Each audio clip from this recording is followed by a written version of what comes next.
Okay, yan. Ulitin ko, no? Ayan. Good morning po. Okay, good morning sa inyo lahat. Okay? Yun po yung lagi kong sinasabi po eh. Okay? It's a simple advice, okay, sa ating mga, sa lahat ng ating mga safety officer dyan. Okay? Even yung sa mga ayusin lang natin to.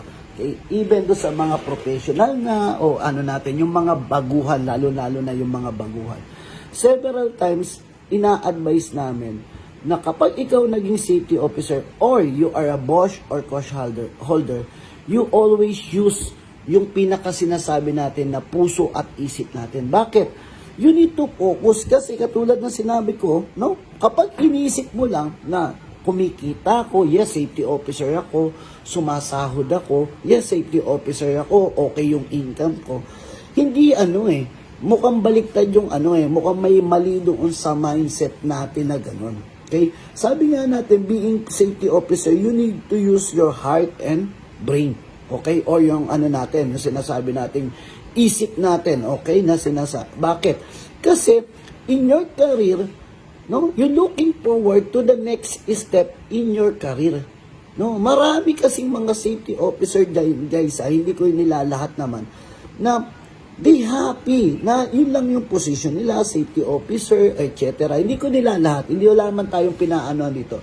But after your coach or boss, tingnan mo muna, paano ka mag-i-improve sa karir mo? Ano po ba yung mga dapat mong malaman, no, based on your OSH standard, DO13, etc. Kaya nga po marami ang sakit isipin natin na sinasabi ng ibang safety officer, for compliance lang naman kami, sir, sa site eh. Bakit? Diba, yung ba yung natutunan natin sa OSH standard? Hindi. Yung ba yung natutunan natin sa training? Hindi. Yun yung mga sinisimple namin na advice, even not me, some other colleagues natin dyan na mga safety na nag-a-advise na you need to focus. No? Focus, gamitin natin. Siguro, sorry to say, kung gano'n ang mindset natin, yung iba, yung negative mindset natin, na sir, for compliance na kami, o ganito, it's nasa maling kultura kayo. Mukhang nasa maling malaking mali, yung naging position natin. Kasi unang-una, tayo being safety officer, tayo ay nag-i-educate ng mga tao. Tayo ang nag-i-educate sa top management. Tayo ay inaasahan ng top management na magbigay ng suporta kung ano ang nakalagay sa OSH standard natin. Okay? Kaya nga po, ang daming mga safety officer, new graduate po ng coach or boss, even, meron silang, categorized na SO3, may mga reporting requirements na hindi nila alam. May mga batas na hindi nila alam. Bakit? Mas pino-prioritize pa nila mag-ML. Mas pina-prioritize pa nila pag nandyan kung ano-ano yung ginagawa sa site. Kaya yun yung ano ba yung mga negative factor na naririnig natin sa mga ibang safety, sa mga ibang tao tungkol sa safety officer. Si safety officer, lakad lang ng lakad. Si safety officer, ganito lang nagawa. Huwag na tayo maging ganun. Okay? Ibig sabihin, we need to talk to our colleagues. Tanungin nyo yung mga manggagawa, ano po ba yung ini-expect nila para sa atin? Ano po ba yung inaasahan nila na i-perform natin dyan para matulungan natin sila? Okay? Hindi po masamang magtanong. Lagi niyong tatandaan. Hindi po masamang magtanong. Even sa social media, hindi po masamang magtanong. Minsan nga lang talaga, hindi porkit nagtatanong tayo, ay positive outcome na darating. Right? Diba? Marami tayong tinatanong sa social media, sasabihin sa'yo, sir, meron ka po bang idea tungkol dito? Anong sagot ng iba? Safety officer ka, hindi mo alam yan? Right? Kaya yung iba na nalolo moral. Okay? Yun yung mga, diba? Sorry to say, pero totoo. Huwag kayong malo moral. Ibig sabihin, it's a challenge. It's a challenge sa iyo na alamin mo muna ng kusa and then you as other person. Kasi hindi naman lahat po ng mga nando sa social media and even sa mga kasama natin ay negative culture ang alam. May mga positive culture din. Kaya nga sabi nga natin, hindi tayo naniniwala na after your coach or boss o after your LCM, ipiperform mo ng tama yan dyan sa workplace mo. No. Hindi. Malaking malaking no-no yun. Okay, kasi bakit? Even tanungin mo sarili mo, alam mo na ba kung ano-ano mga klase ng hazard? pero SO2 category ka. Alam mo na ba kung paano gumawa ng hierarchy of control, pero SO3 category ka? Di ba? Alam mo na ba kung paano gumawa ng GHA o permit system, pero SO2 category ka? Di ba? Ano ibig sabihin? Binuno mo yung 40 hours sa training na yun. Binuno mo yung 5 days from first day hanggang last day, pero ano nangyayari? Hindi mo na focusan. Bakit? Maingay yung kapitbahay mo kasi online training. Di ba? Meron ka pang ginagawa dyan, attack ka pa sa ML. Pag tinatanong ka ng speaker mismo, naghahang pa yung wifi mo. Di ba? Yun yung problema. Pag actual naman, hindi na di-discuss yung ibang natin, priority item. But it's not mean na magiging negative na yung mindset mo. No. You need to be positive mindset. Sabihin mo sa sarili mo, ano pa ba yung mga dapat kong matutunan after this training? Ano po ba yung big challenge sa akin na looking forward na after this year, ano na ako after 2 years? Ano na ako after 3 years? Safety officer pa rin pa ba ang categorize ko? SO2 categorize na ba ako? O after 3 years, dapat SO3 na ako? Ibig sabihin, kapag tumataas po yung position natin, tumataas po yung responsibility. Tandaan natin, if you're being a safety officer category 3, SO4, no? Ibig sabihin yung responsibility tumataas. Ibig sabihin yung scope of work mo o role mo sa workplace tumataas din. Siyempre, pag tumataas yung scope of work, tumataas yung responsibility, tumataas yung salary. Yung iba, gustong-gusto na mataas ang salary. Sino bang ayaw?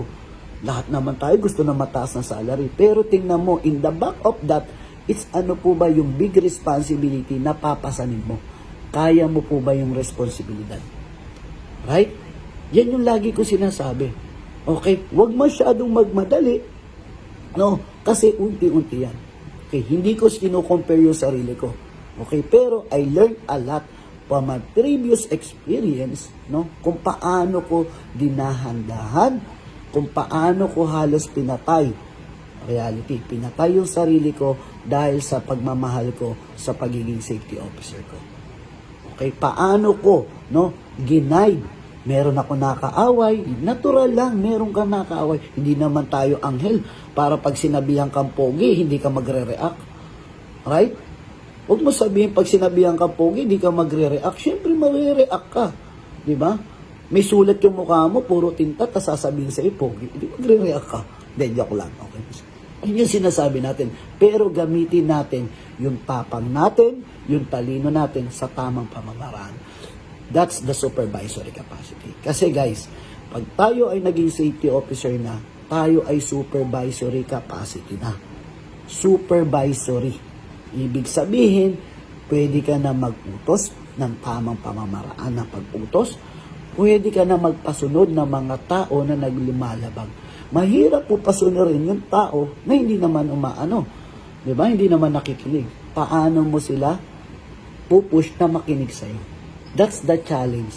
Sa being safety is a big challenge for us kung paano natin to pinasusunod. Kasi nga, trabaho natin act as advisory capacity. Right? Paano ko pasusunurin si Sir Regino? Pag tinanong ako ni Sir Regino, Sir, ano unang kong gagawin? Sir, wag ka magsuot ng sir, checkin mo muna yung yung engineering control mo. Kasi nagtatrabaho ka 8 feet above, 6 feet above, naka-PPE ka lang. Ngayon, tinanong ka, Sir, ano po ba ilalagay ko dyan? Ay, hindi, lapitan mo yung engineer mo, lapitan mo yung supervisor mo, basta ayusin mo yan. Okay, tandaan natin, isa pang advice. Any recommendation, if you're performing na ikaw ay sumuway ng worker, dapat alam mo recommendation. Okay? Para makausap mo na agad siya. Okay? At tandaan natin, lagi natin maging vigilant tayo sa ating trabaho. Bakit? Kung nagiging vigilant po kasi tayo, mas na-i-improve natin yung learning outcome na pwede natin matutunan o pwede natin pang ma-improve sa sarili natin. I'm looking forward na after this training, no, na meron po tayo dapat talagang natutunan at sabi nga natin, wala pong hindi po mahiyang hindi po masama magtanong. Pero dapat alamin mo muna kung sa sarili mo kaya mo naman pong alamin yung katanungan na yon. Kung hindi talaga ay pwede ka naman pong magtanong. Yung iba kasi ang tanong, magkano na po ba salary ng safety ngayon? Right? Pag tinanong mo naman, meron ka na bang experience? Wala po. Experience muna tanungin mo para alam mo kung nararapat sa iyo yung sahod. Kasi bakit? Wala ka pang experience, salary na iniisip mo. Right? Yun yung sinasabi natin. Ano pa po ba yung mga trabaho natin na dapat natin matutunan? Diyan yung natutunan nyo ng first day hanggang last day po dito sa course na ito. Kung bakit napakahalaga na alamin natin yung mga different kind of hazard, ano yung mga control measure, at syempre open mind, no, na makinig sa mga sa mga supervisor o mas eksperyensado, makinig tayo sa tamang advice. Kasi maraming nag-a-advise na mukhang baluktot na yung advice. Okay? Wala pong masama kung baluktot po minsan ng advice, pero salain mo naman po yung kaalaman na lang. Okay? Huwag mo nang tingnan yung sinasabi niya, tingnan mo na lang minsan yung ginagawa niya. Kung positive, gayahin mo. Pag negative, itapon mo. Itapon mo yung gumawa ng negative, hindi. Yung mga piniperform. Yun po yung lagi nating advice.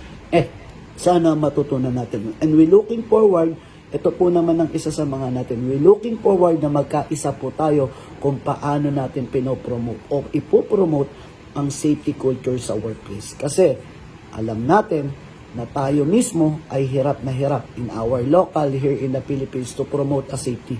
Sample na lang natin, wag na tayong lumayo dyan sa kapitbahay nyo. Okay, di ba? Ang hirap natin i-promote ang safety. Wag na rin tayong lumayo dyan sa kalsada nyo. Di ba? Ang hirap natin promote yung safety dyan. Hindi para saan pat darating din na panahon pag nagtulong-tulong po tayo, it's magagampanan po natin po lahat yan. Okay? Yan po yung inaano natin. And I'm looking forward na sana, yan po. Salute po. Yun lang po naman ang mga masasabi ko. At maraming pong salamat sa oras na to. And mabuhay po tayo lahat mga kasipis.